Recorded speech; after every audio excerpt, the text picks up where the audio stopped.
Ancora 14 giorni di attesa per vedere spuntare il bianco in Sicilia, sperando che nel frattempo aumentino le vaccinazioni e diminuisca il numero dei contagi e magari scelgano di vaccinarsi quanti ancora resistono, compreso qualche Novax pentito.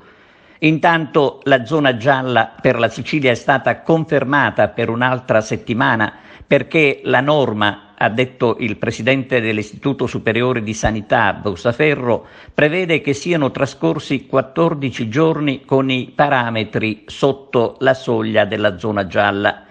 In Italia i dati sono confortanti e indicano un miglioramento e un calo dei ricoveri. Questo si deve al successo della campagna vaccinale e al comportamento prudente degli italiani.